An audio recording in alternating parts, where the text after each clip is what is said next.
Thanks for tapping into some Untapped Keg podcast where we discuss sobriety and mental health so that you can hopefully take something, implement it into your own life, where we believe there's only one right way to sobriety. That's the way that works for you. I'm your host, RJ Zimmerman, and today I am lucky enough to be joined by Legin. Legin is a spoken word artist, gospel hip-hop artist, podcaster, and preacher and speaker who uses transparency to connect and art to communicate with his listeners. Inspired by his father's battle with addiction, Legin speaks about fatherlessness to forgiveness, as well as racial reconciliation and urban apologetics, amongst other topics, and the hope of the gospel in his music. How are you doing today, Legin? Thanks for joining me. Man, what's up, big dog? Oh, chilling. How you? I'm good. My kids are off school today, so it's just kind of like survive and get through the day kind of a day, which is okay. It's a solid day. you got the proton pack behind you, so if they get out of line, you can, make things happen. I mean, really, yeah. This is really for busting the ghosts of people's drinking past so that, they can move forward and create the unicorns and rainbows of their future. Bro, like the way you tied all the branding into your background visual is masterful. And I didn't even know how to do that because I've got a off-white backdrop that's really boring. That's how mine used to be. That's it, just piece by piece coming in as I'm like making jokes. I'll just take them and I'll run with it, and I will bury them in the ground. It's just like, yeah, bro, it's working for you, bro, because I just got to think of all the regular jokes I go to and then start to, design my background. Perfect. There you go. And then it brings a laugh to it right away. That was the first thing I saw, bro. No, I love it. I appreciate it. So, Legin, why don't you give us a little background, how you got started doing your work and really what it's about? Yeah, man. So, as it relates to, I always start with my life story because it relates a lot to your message and mission. My mom and dad were married for 10 years very happily.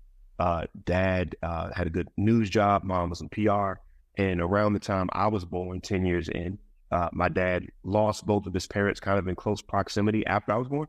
And his first son was here, and he leaned a little bit into the alcohol to cope with all the stuff. He became an alcoholic in addition to some drug things. So, he changed, and now my mom was finding herself dealing with rehab and all these type of things. And after 3 failed rehab attempts where he did something to make it very clear to her, he was deciding to not fight anymore. She had to decide between her marriage and her son. So she moved back to Virginia Beach, which is where I am now. And so my dad went back to DC and lived the, alcoholic addicted life. And I didn't see him, except for another failed attempt. I didn't see him until I was 20 years old. So 15 years of being out of my life, really. And at 20, he wrote me a letter wanting to apologize for being absent, for letting alcohol take over. So he came down to Virginia Beach. We had dinner together. We had a great time. And at that dinner, he asked, "Would you please forgive me?" And I told him, "No, I'll never forgive you for what you did to me." And for me, as the son of dealing with the alcoholic ramifications, I enjoy the opportunity to hurt him back and reject him for a change. That doesn't mean it was right, but it sure didn't feel right. And so, carry this back 6 months later. This is just my story. This is what happened. I'm selling insurance. A lady walks into my office and says, "Don't know why I'm here, but God told me to tell you that if you don't get that hatred out of your life, you'll never make it into the kingdom of heaven." And I said, "Wow, that was really incredibly rude. Like, he just ruined my whole day. Thanks." So, how dare you? Who does that on a Tuesday? What's wrong with you? But yeah, I wasn't in the church of faith of Jesus. I didn't care about any stuff. But 3 months later, I did call him and I did say, "Hey man, I'm gonna let it go. I forgive you for what you've done." And we had a really, really, really good conversation of forgiveness. She felt the chains fall off his shoulders. They fell off mine too. All of that stuff. And it was great. And we're talking about getting together. But right after that phone call, he passed away. We never spoke again. So it was this struggle of like, man, what if I'd have held on to my bitterness for one more week? And then also a 3-part question for me in the faith perspective of like, well, God can't be real because why would he do this? This is random. Or if God is real, he's pretty mean, because why would you do that? Or God is real and he really cares about forgiveness and fixing broken things and mending relationships. And if that's who God is, I need him in my life. And then that's how I came to faith.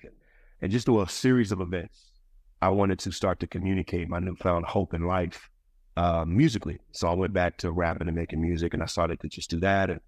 And then people started inviting me to speak, and I found out that I always tell the story about forgiving my dad, and it would resonate with every crowd, because everybody has daddy issues, unfortunately. So it became like a launching point for everything I do, whether I'm talking about racial reconciliation and forgiveness, or we're talking about fighting human trafficking, it's protecting vulnerable kids who don't have parents that protect. It all goes back to the root of who I am, and my superpower has been the power of forgiveness, like learning how important forgiveness is, like to let the debt go, and that there's a difference between forgiveness, justice, trust, and reconciliation. And a lot of people struggle with knowing the difference, so therefore they don't know if they can forgive without trusting and all those things. So yeah, man. So that's me, and I rap and I speak about that. You had a couple really, I mean, the whole story is amazing. And there were a couple points that really stuck out to me that I want to touch on quick. And one of those is, you mentioned the importance of understanding words that we use, right? Forgiveness, reconciliation, justice, and I forgot the last, trust.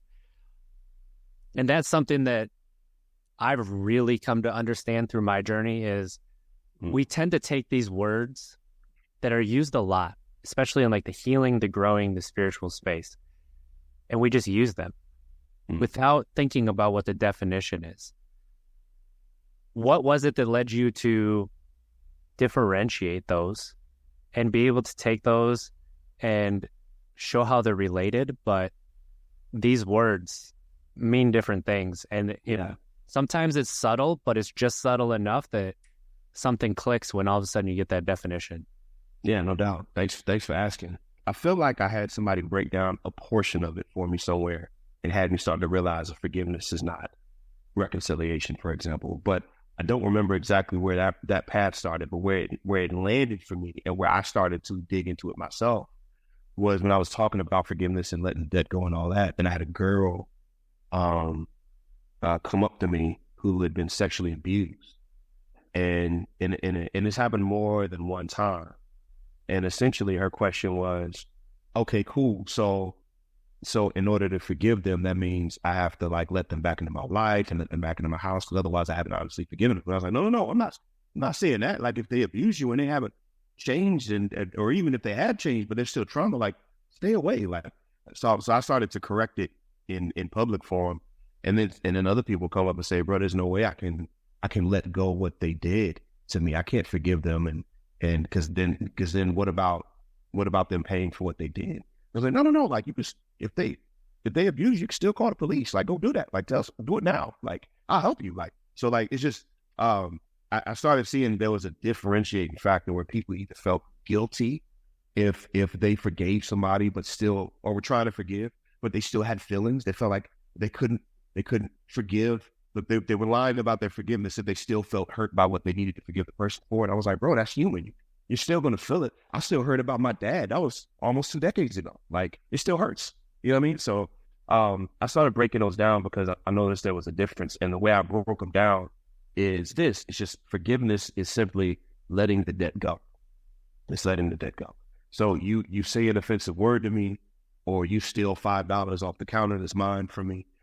When I forgive you, I'm saying, you don't need to pay me back. You don't need to apologize. I'm letting the debt go, because the entire time I'm angry because I'm carrying the debt of, you never said sorry. You never paid me back my $5. And since you haven't paid it, I'm carrying the debt. So I'm walking around with it on my shoulder. And forgiveness is simply saying, hey man, I released that debt. You don't have to apologize. You don't have to pay me back the $5. Whether you do or don't, I forgive you. And it's the credit card, the forgiveness stuff. It's that thing, right? So it's letting the debt go. Justice is getting paid back. It is saying, hey man, you did come and apologize. You did pay me my $5 back. You did do that. And whether I wanted it back or not at this point, I forgave you. Like, but okay, I'll take it. You know what I mean? Like, thanks for coming and saying sorry. Trust is something that is earned. Like, forgiveness is given, but trust is earned. So when somebody is like, hey, I paid you the $5 back, can I still come back? Can I come back over the house and play Call of Duty? Like, no, I don't trust you. You might steal $5 again. Like, you know what I mean? You're still a thief, bro. Like, thanks for paying me back. You only paid me back because you got caught. I don't trust you in my house. But if you have shown me over a course of time that you were changing as a person, or whether you have or haven't, I just want to give you the opportunity to earn my trust back. I'll let you do that. And over the course of time, when I see that you're a different person, maybe you'll earn my trust again. But that's on the part of the forgiver to give the opportunity for trust to be earned. And the last thing, man, is reconciliation. Reconciliation is us getting back to where we were before the offense or the harm happened, or getting to where we should have been, or getting further. But that requires both people being willing to walk that out together and giving trust and forgiving, and receiving, and all that stuff. You can have the first one, forgiveness, without the last three, right? So if you don't get the justice, if you don't trust them, and if you don't, inherently there's no reconciliation. But you can still let the debt go, because that's 100% in my hands and your, right? But you can't have the last three without the first one. You can't have the last three without forgiveness. And so when I started to break that down, those same crowds of people would be like, okay, so I can let the debt go of this person who offended me, who left me, who abandoned me, who hurt me. I can let the debt go of waiting for them to say sorry before I'm okay. I can let that go. But I don't have to trust them. And they may be unhealthy and never pay me back. And therefore we never reconcile. And that's okay too. Like, it would be better if all four things happened, and I would want them to happen. But if they don't, I'm still free, and I still want them to be free eventually. So that's the difference. I mean, does that make sense? Yeah. And the way that you and I both define forgiveness is very similar. Oh yeah. And this, I've struggled with forgiveness I was a grudge holder, right? I would hold a grudge. You know, the 2-year-old that took my sucker in preschool, like, I still know who it is. I know how he's doing it. I know I'm doing better than him. Like, right? Like, that's the type of grudge that I will hold. 30 years later. And, you know, I'm being a little facetious and going deep with that, but I really was a grudge holder. And I started to realize, like, when I was on this healing and growth journey, I started to notice my energy, like where the center was. I noticed when I was calm, how it felt when I was angry, when something wasn't right. And I was like, it was out of whack. And now I know that's my nervous system for the most part, but that's how I started to look at my body, was the energy that I have. Where am I putting it? Where is it best benefiting me? And all of a sudden I had a realization with forgiveness that forgiveness is just where I'm going to put my energy going forward. It's still holding the person accountable. It's not giving them a free pass, and it's not saying that, you know, I forgive you to the point of reconciliation, like you're saying. What it is it's saying, you know what? You've taken enough energy from me. I'm going to take my energy back, and I'm going to put it into something that's going to help me move forward. And that moment was so powerful for me, because that was the moment I was able to internalize it, to actually understand what I meant by forgiveness. And the biggest person that I had to forgive was myself. So now when I still hold myself accountable for things that I did that are not in alignment with who I am, it's okay that I'm going to take that energy and I'm going to move forward, but I'm still going to hold myself accountable and make sure I'm doing better moving forward. Yeah, that's a big fact. And it was something that all of a sudden I'm like, whoa, okay, this is something I've struggled with for so long. And I was deep into self-hatred. I was deep into self-loathing. And now all of a sudden I could just be, okay, all right, let's do better going forward. I'm okay. That's a fact. Yeah. No, I'm with you, man. You know, people say that forgiveness is not for the other person, it's for you. And I agree with the sentiment in that statement. And the reason I think the statement developed was because forgiveness was always about the other person getting off, right? Yeah. And so when we focus on one end of it, we tend to pendulum swing to the other side. And so now forgiveness is about them, it's about you. And there's truth in that. But I just think it's a both and. I don't think it's that. I think when I forgave my dad, it was like you could tangibly feel chains fall off of this man's shoulders. Like you could feel him through the phone clank and hit the ground is how it felt. It was just something about that moment of just, thank you, son. Thank you so much. Something about that moment, right? But I'm thinking I'm doing him a favor. And then when I forgive him, I felt like, I was like, wait, I didn't know I needed to, you know what I mean? Like, Yeah. no. And so it's a both and, man. And then, and if you're in a situation where you're forgiving somebody who ain't going to say sorry, they don't want forgiveness. They just suck in their morals, right?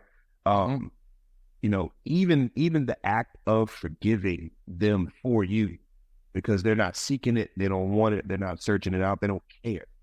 The testimony that you set from saying, I'm forgiving you and you don't deserve it, but I'm going to forgive you anyway, that potentially does something for them to set an example of what sacrificial love looks like, that may impact them later on down the road. So you still end up doing it for them in a way, whether they get the benefits or not. So I think it's a both and about the power of forgiveness, and that self-forgiveness thing you said is really dope too. I think most of our life is externally focused, because that's where our eyes are targeted on everything outside. We don't think about the internal piece, which is significantly more important because it impacts everything external. So I think that's really glad. It's really dope that's how you redirected your energy. That's cool. I appreciate that. And I like the way that you describe it too, is you can feel it. Like you can feel that power there that you had, and like how this could lift that weight that I've been carrying forever. Yeah, that's a fact. For no reason. I mean, there is a reason, right? There's a reason you were hurt. There's a reason you were carrying it. Yeah. You didn't have to carry it for so long. And like that's... Well, it's because the debt is you're waiting for somebody to pay you back. You know what I mean? Yeah.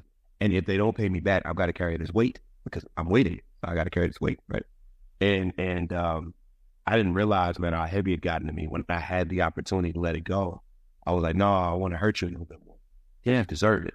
And I wasn't wrong.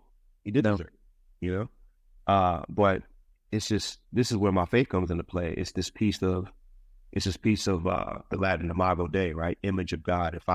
If I believe what I believe in the scriptures in the Bible, that every person I see is made in the image of God. That's my starting place of any relational conversation. They just have inherent dignity, value, and worth. I don't care where they come from, what they look like, how they vote, whatever. None of that matters to me. And it relates to even the people that you don't like, that are enemies, that hurt you. This person has dignity, value, and worth, and now they're not living up to it, and they misuse what's been given to them to harm me. Still, though, when I can walk in forgiveness, I can offer that person that reminder or that teaching in the act of forgiving you when you don't deserve it, because I am not waiting for you to earn this forgiveness and this freedom. I want to give it to you simply because you don't deserve it, and I don't deserve to be hurt, and you don't deserve to carry that burden. So I'm gonna do my part of forgiving you for me and for you, and I hope that you get the benefits of this one. So that comes from that for me, is that image of God piece. When your dad originally came in and had that dinner with you, and you got the chance to kind of get him back a little bit, right? For those years that he wasn't there. Okay. Was it cathartic at first and then it weighed on you because you realized how angry you still were, even though you were able to dish a little bit back? Or was it just almost a reaction where you didn't even think and it was just what happened? I think it was just a reaction, because my initial, I don't remember feeling any cathartic relief or anything like that. I remember just, this is what I'm going to do. And the hardening of the heart that happens, I don't even feel that. It just was like, I'm committed to rejecting you. And no matter what that does, this is what I'm going to do. So I wasn't even thinking about, man, this is long-term pain for me. And I wasn't thinking about that stuff. I didn't care. Like, I was 20, you know what I'm saying? Yeah, absolutely. I think it was reactionary because what surprised me was the good dinner that we had, because my whole agenda with the meeting was just to walk up to him, punch him in the face, and leave. Like, that was the whole point of it. That was the thing. And when I saw him, I tapped him on the shoulder, and he's turning around. I'm getting ready to swing, and I kept catch a glimpse of his eyes, and they're like super dark yellow, just messed his life up, bodied up, like he just looking horrible, 50s, looking like much older, and I'm just like. And it just had to be the great cigar, because in that moment I had an overwhelming sense of pity. Like, man, you wasted everything. You had a woman that loved you, you had a son that adored you, had a great career. And I just kind of was like, I felt bad for him. And it didn't make any sense, because I didn't come there to feel bad for him. I came there to hurt him back. God blessed him, man. And then I was like, well, let's go eat, I guess. And then we had a really good dinner. Like, we laughed, we joked, we were telling corny jokes. I was like, that's where I get this from. I tell corny jokes. My mom doesn't. I do. It's from him. Like, it was just, we had you know what I mean? Like, it was just my only adult moment seeing where I came from on that side. And so the surprise was the enjoyment we had. But I came there with the intention to hurt him. So I think when he asked for forgiveness, I just settled back into, nah, man, it's time for me to hurt you back. You know what I mean? Yeah. And that is so, it's relatable. It's, you're 20 years old. I mean, shit, if you're 40 years old, 50 years old, right. It's understandable. Like, it's human. And talking and describing, like, what your dad looked like when you saw him, and then that pity that you felt. Yeah. It's something that, I wonder how many people have had something similar, where somebody who has hurt you so bad, and you take a look at them and you finally see them. And all of a sudden it's like, you're not this evil person that I thought. But that doesn't mean you don't protect yourself. That doesn't mean that. Doesn't mean you don't protect yourself. Yeah. That doesn't mean that you just reconcile, like you were saying. And I'm so glad that you got to experience that forgiveness and experience giving it to him. That is something that's special, and you could tell just how important it was in your life, how life-changing it was. Yeah, man. And I think walking in forgiveness and protecting yourself and having good boundaries, but doing the work and doing the care, I think that that's also part of honoring the image of God too, because if it's true for them, it's true for you. So you taking care of you is being honoring to the image of God. You know what I mean? Because we always think about that, again, externally focused. But I mean, literally, Jesus says this, the greatest commandment is to love God with all your heart, mind, soul, and strength, and then love your neighbor as yourself. Like, in church circles, we leave off the as yourself part, because, well, that's selfish, and you really focus on everybody else. And I honor the heart behind that, but the literal words were, take care of them like we want to take care of you. That's the literal words. So, like, how then, if I'm going to forgive and take care of, and man, you should get some. This is what I did for the longest time. For the longest time, I would push people to counseling that I knew needed it, while avoid going myself. Yeah. Like, just think, if you actually treated your neighbor how you treated yourself, how crappy would you treat everybody else? Like, interesting. And that's not everybody, but I think a lot of the people listening to this podcast who are healing and growing, that is such a major, I know it was for me, a major sticking point of, I'm such a piece of shit. And the only reason that I caught that was because my kids came in on a day I was feeling particularly low, and they yelled, "Daddy, I love you, I missed you." And my thought was, how could you love such a piece of shit? What is wrong with you? And I held it against my own children that they loved their father. And that, because I was where I was at on my healing journey and my self-awareness, I caught the self-critic that was there. And I was like, wow, I hate myself. This goes back far. And like, that was the moment. That was the moment where it was, okay, I must be wrong about that. I must be wrong about thinking about the type of person I am. I must be wrong about so much when it comes to myself. So if I say I love these people, why don't I believe them when they say that I'm worth loving? And now I can't take, because I'm so deep in it, I can't take looking at myself and saying, hey, I love you. Like, oh my God, you look so sexy. Like, I just love you so much. No, that wasn't going to work. So it was, okay, how do I go from being stuck in reverse so far that it won't shift at all to just get to neutral? Yeah. And that's where it's, just look at it and say, I'm okay. No. And that is so much higher than where I was at, just from self-loathing to neutral, that even the gap between neutral and actual loving, which I'm not at right now, I will readily admit, but I'm still working on building that up. Yeah. And that gap between just getting to neutral, it just changes everything. It does, bro. I used to feel unworthy of compliments. Yeah. Like, I'm very competitive by nature, so like I don't like to lose. But then I would win and like kill the game on something like, yo, that was amazing. I'd be like, oh, okay, cool. I just let it roll. I fought for this. And now I got it. Same. So I send people to marriage counseling, bro. I send people to therapy for personal things, help people with self-harm situations and daddy issues. But I knew for years I needed counseling, bro. And I was like, at first it was just the cultural line. Oh, that's for those people. You know what I mean? Yeah. But then eventually I knew I was avoiding it. And I decided to just keep avoiding it. And it was November or so, 2019, and woke up. My wife and I, we don't argue like that for real, but we had a blow up joint, right? Blow up argument. And I wake up like around 3, 4 in the morning. I wake her up and I'm like, that was not you. That was me. I'm really sorry. I gotta stop playing and go get therapy. So what I did was I procrastinated some more. It didn't go.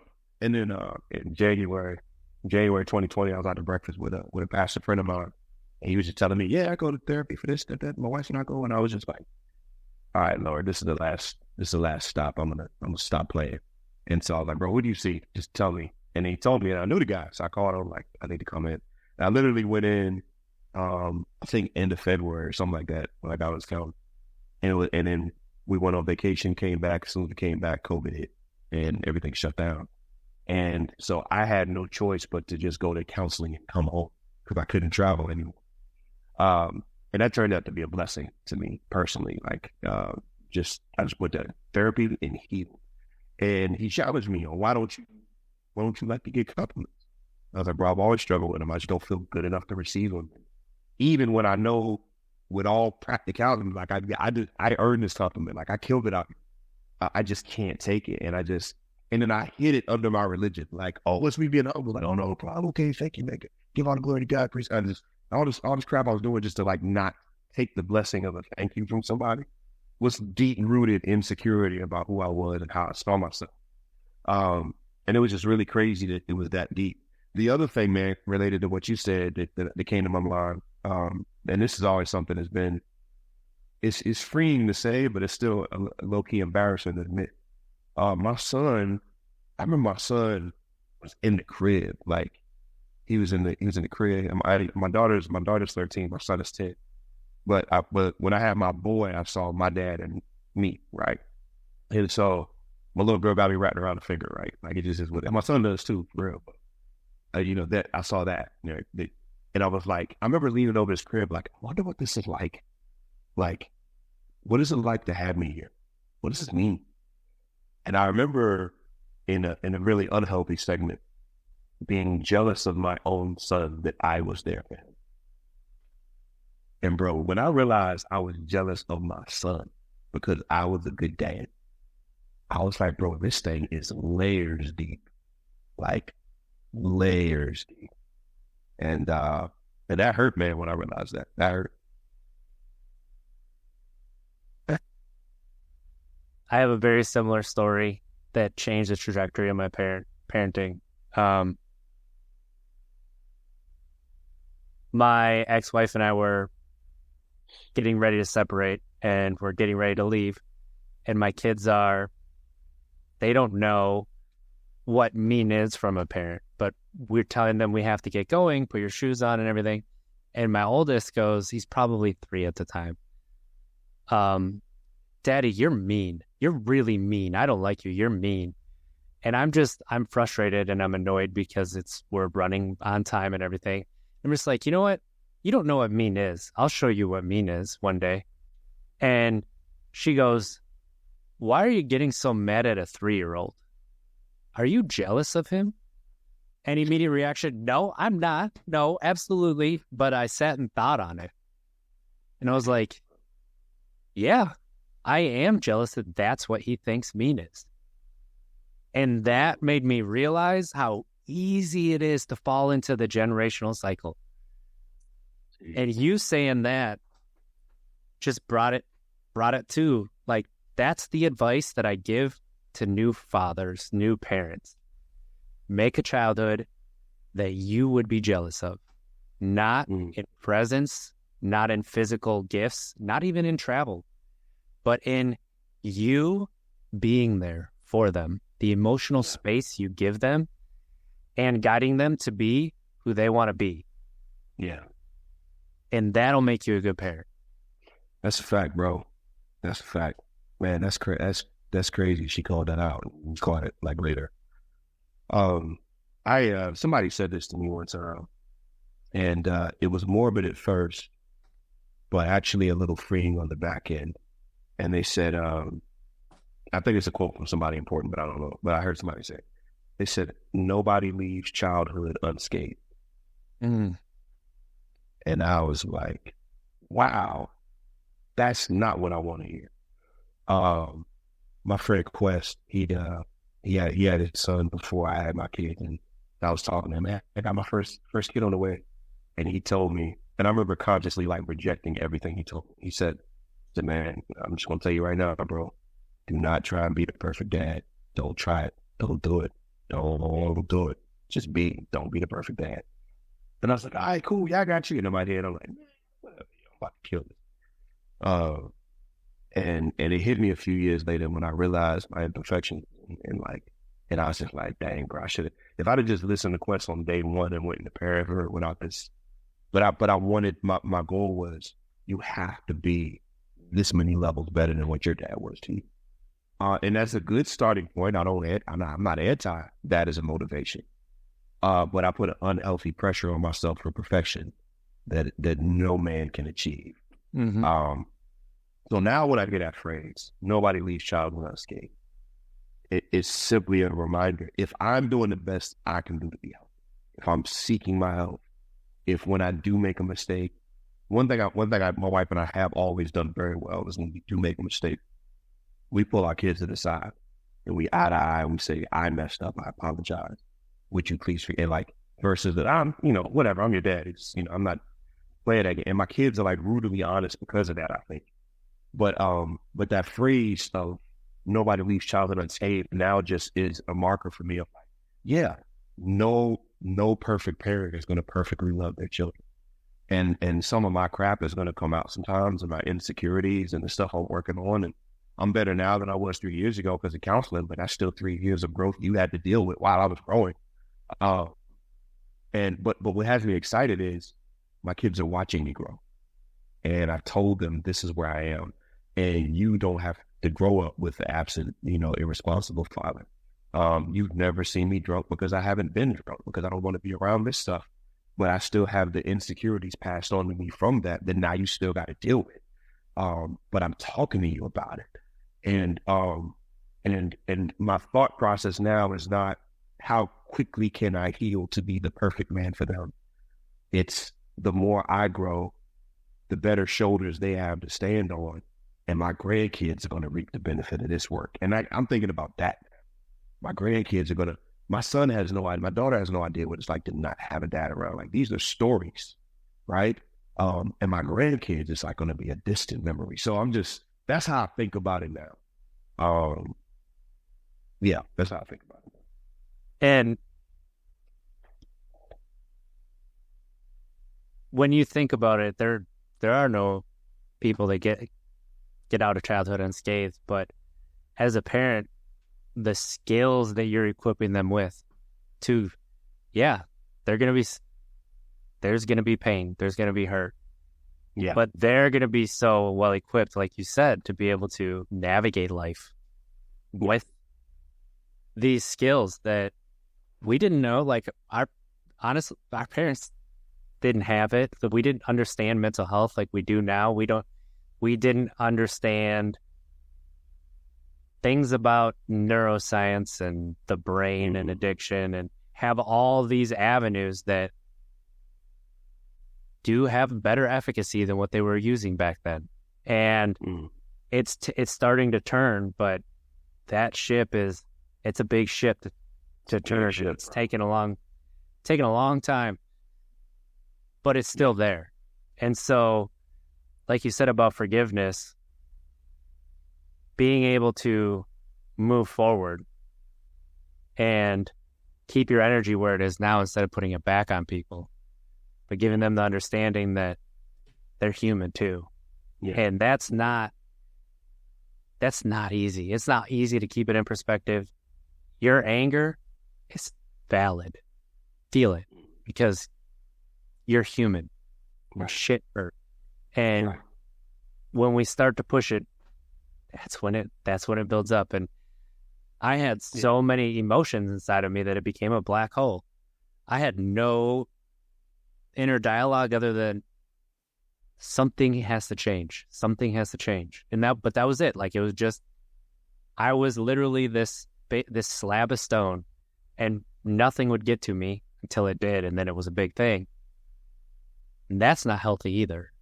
Yeah. That's extremely unhealthy. So, yeah, bro, when you tuck the stuff away and act like it's not there, like it's going to come out in something else. And it's just brutal honesty about who you are and what you're dealing with. You know, that's not even step one. That's just mandatory. Like, you have to say, here's why I'm good and here's why I'm not. Here's where I'm killing. Here's where you just got to be real with it, man. And the comparison piece, the comparison to somebody you look up to who you think is better than you in this area, it'll kill you, because you're trying to reach something that you see someone else is, not knowing if one, they're lying or they're fake about it, but two, if they are there, the work they did to get there, did they have the hurdles thrown in their way that you had? Or have they done a decade of self-work and you're just seeing the end game of it? Like, the comparison it just doesn't matter. Like, I'm a real good dad. Like, I'm a real good parent. I'm a real good husband. Like, I'm really good at it. But bro, I can look at somebody and compare myself to somebody who doesn't have my issues, or has more material wealth than me, or is more patient, and I can just compare myself, and everything I've done for the past 17 years of marriage, 13 years of parenting just doesn't matter at that moment, because I feel like I suck compared to that. You know what I mean? Yeah. And you know, when you really get to meet the people that you look up to and find that you meet your hero, you find out they're great at the things you thought they were great at, but they suck at some stuff you just assumed they didn't suck at. And you find out you're great at those things. You start to realize, well, we all come on the same plane out here. You know what I mean? Like, not as bad as I thought it was. You know, I said a minute ago, like in my story, just thinking about your listeners, like, my kids have never seen me drunk, and I've never been drunk in my life. Considering your listeners, I want to clear that up, because that comparison can come in there and talk about that. My feeling is that I'm on the other end of alcohol addiction. I paid for it as a child, right? And that's followed me into these issues I have now. But I don't want anybody that had an issue with drinking to think that I'm a level up, because I have issues that not only were dumped on me because of certain things, but issues I dumped on myself because I wouldn't deal with my own stuff that have nothing to do with my dad, that my kids got hurt with. So I'm real big on anti-comparison, because there's so many factors you don't know when you're comparing yourself against somebody in that moment about why they're better than you, why you suck because of them. And none of that stuff is actually real at the end. It's just like, you're a human, you've got your situation, you've got your pros and your cons, and you know what you need to work on if you're honest about it. comparing yourself to somebody who you don't know 99% of what their issue is doesn't help. And I'm saying that because I need to hear that every day because I do it. We have a phrase that I've wanted to use a couple times in coaching is you coach what you need to be coached on. So if you listen to what you're coaching, that's what you need to hear. That's similar in parenthood. I parent my kids on some of the stuff that I need to hear. And when I'm going through it and I realize it, my kids are 4 and 5, I'm like, oh, daddy's working on this too. So you guys, that I'm not perfect, but I know one day they'll be going to therapy and they'll be like, my dad, he just always told us what he was working on. And it was really hard because I always had to work. And it was like, it's going to be something. And that's okay. That's okay. Yeah. No, I mean, you're right. My daughter plays volleyball now and she's doing really well. And I've told her, if somebody isn't doing really well and mess up, I said, listen, you cannot hold a grudge against them. You cannot walk in the locker room I wish you did, and whatever. I said, you got to go in there and serve them. And first of all, you forgive them, whatever they owe you for missing the point or whatever. You got to let that go. And you can't walk in there like I'm better than y'all because I said, you got to be able to serve them. If you do happen to have a higher skill level, you now have to bring them up with you. Unless you don't deserve to be on the team. You need to bring them up and you can't walk in. So I'm trying to teach her forgiveness in a sports capacity while challenging her to keep rising too. But that parenting, I don't even know if I would have that if I didn't go through what I went through. You know what I mean? So yeah, I hear you, girl. You're right. And, with the mental health that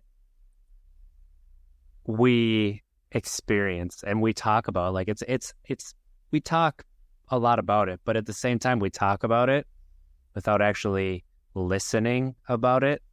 And it leads to a lot of people throwing things out there that, oh, if I stop drinking, if I kick this addiction, all my problems are going to be solved. Right. It's kind of like you're talking about where, there was all this that was good, but until you dealt with the underlying stuff, that's what took you to the next level, right? That's the same thing with drinking. I was 6 years sober, 6 years not drinking before I finally started to work on my mental health. I was probably 7 or 8 years before I finally was like, what was the reason that I drank? Why did I drink like that? And I worked on my mental health, and it's been a journey. It's been a doozy, and it's not easy. But when you work on your mental health, that's when things in life, you get this clarity and you get this, like I talked about with the busting ghosts of your drinking past so you can see the unicorns and rainbows of your future. I get to say that because I've been, I just have this creativity now. I get this, like you said, teaching, I'm going to say silly stuff about really serious stuff because now you're going to look at it from a different angle instead of it just being I just can't. It's it's challenging. Yeah, it's hard. Doesn't mean you can't do it. Means that it fucking sucks sometimes. Yeah. And, but we don't have to do it alone. And when we just say, I can't, it just stops us in our tracks. Yeah. Right. Yeah. Everything can be done. It's just the stuff that the stuff that we dream about that is the most beneficial and rewarding. It requires more work than we want to admit. And we just have to be willing to do the work. We all admire, high level athletes and executives that have done great things and people we admire them. The work that they put in to get there is the part that nobody wants to deal with, which is why there's such a select few. So when it comes to just, I want to be healthy, that's going to take work. It's going to take work. You know what I mean? We want health to be on autopilot. And if it was, everybody would be healthy. And we gotta really look at the why behind the why of why are most people not healthy? What is going on? Why is the cultural shift and not cultural nationality wise, just wherever you are is a drift towards unhealth, right? And in order to get healthy, you have to be extremely intentional to get there. Requires a ton of work, bro. But I've often described like my own counseling journey as just like a really slow stroll that you just, you put on, listen to the podcast, you know what I'm saying, and some music, and you just walk real slow. And then the album's done, and you turn back and you're like, crap, I walked 3 miles? Really? It was like 5 minutes. It's like that. It's like you just commit, I'm just going to go. And then a year later, you look back and you're like, I didn't realize we got here. I held on to one sentence per counseling session. And I don't remember the other 59 minutes at all. Like my man just be talking. I'm just walk, and one sentence. Like, oh man, wow, I needed that. And I chew on that for 2 or 3 weeks. And that happens every single time. And then I turned around a year later and I was like, we really got far, bro. And I didn't realize it until I look back. And that's what health is. It's just you slow stroll of commitment to just stroll. When you look back, you make it somewhere. I'm at almost 10 years of not drinking, and congratulations, bro. Thank you. I had to start at day one. I had to start at 1 week, 1 month, 1 year. You have to go through all of that to get to where I'm at. And I look back, I'm like, how is it already 10 years? Like, geez. But it really does feel like that when you're growing and you're healing and you're just, all of a sudden you're looking back like, wow, I can't believe, like I literally just watched a video today that I posted a year ago on TikTok. And it was a really powerful one about, honestly, we're talking about self-hatred and self-loathing and accepting yourself and self-worth. And it's like, I look back and I'm like, I remember that day. I remember what it felt like. And I'm so much further ahead of where I was that day that it's unbelievable. And it's something that you have to start with where you're at and not with where you wish you were. Like that is, you cannot stop there. That's a good line, bro. That's really good. And I got that talking to a friend. We were talking about, I think, our coaching businesses, and I'm like, we just have to start with where we are, not where we're talking about fitness, talking about just getting in shape. It's like, we have to start with where we are, not with where we wish we were. And so it's slower. You can't just get in there and start pounding out 300-pound bench presses. Like, no. Right? You got to build up to it. And the same thing, whether it's kicking a habit, whether it's stopping drinking, weed, drugs, fitness, everything. Yeah. That line works. And when you're honest with where you are, sometimes you don't even know where you are. And that is tough. But if you can focus on being where you are, it makes it a lot easier to start and then to keep that commitment going. Yeah, no doubt. I don't know anything about neuroplasticity. Like, I just stuff I heard smart people like you say. And then I was with my friend in Nashville this week, and he told me some research he'd been doing on it, and he told me some stuff. And I want to get to that with this. I used to be, at my personal conviction, I used to be very, very, very, very heavily what I would call addicted to pornography, right? So I just used to watch it like all the time. And this is prior to marriage and just prior to my faith journey and all that stuff, right? And, look at it now as a escape from other things. Yep. But anyway, for me, I didn't really drink. I smoked a little bit, but not like for real. So when I was making decisions about changing my life, coming to faith, the stuff that didn't really have a grip on me was easy. Like, I haven't, didn't smoke, didn't drink. I just was gone that day.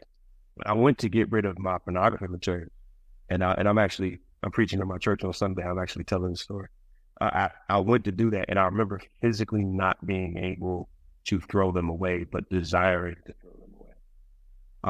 And like my hand literally shaking above the trash can, trying to throw this DVD away and break it. I physically couldn't, and I was trying. And I've never experienced anything like that in my life. And I was just like, people think that funny because some people don't think pornography is a big thing, whatever. But it's me. I wanted to get rid of it. And I remember saying, man, something in my wiring is off about this, where I can't get away from it the way I want to.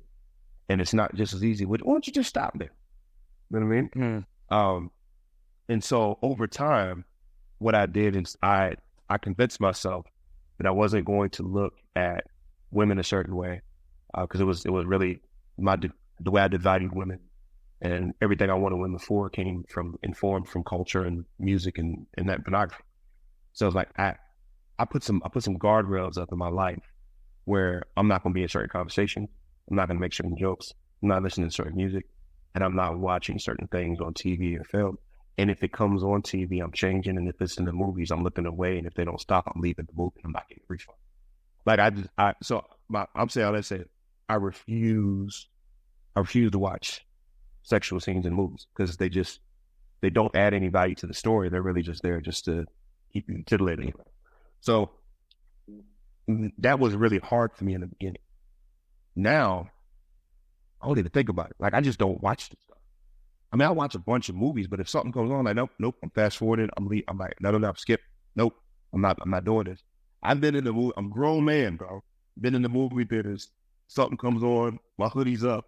I'm looking down the ground, I'm covering my ear, and people look at me like, "What's wrong with you?" I'm like, "I don't care what you think, bro. I'm not letting this back in my system again." Yeah, and it's a lot easier. It's like it went from I have to do this or else to it's just reflex, and I don't think about it. And I'm showing it to my son. I'm like, son, I don't want this in your system either. You know what I'm saying? I want you to have a healthier sexual ethic than what the culture has.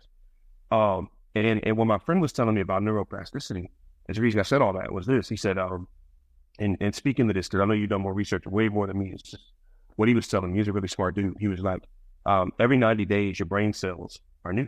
You know, like your brain cells reset themselves. And every time they do that, the thoughts and the processes you've been going through are a little more ingrained into the neural pathways you have in your brain. So that happens every 90 days. And then, so think about a year. Now you've been through that cycle 3 times. So if you keep doing the same things, your neural pathways are starting to be reset with new brain cells saying this is the way we move in this particular direction. He said, when you look at the change of a person, he said, what the latest neuroscience is saying, 3 months, 3 times 3 years. After 3 years, your entire neuroplasticity has been reset in this area. And you're a different person in this area regarding your thinking because you've been thinking the same thing for 3 years. And it sat with me about the slow, steady process of just today, I'm going to not do this anymore. And just today, I'm going to not do that anymore.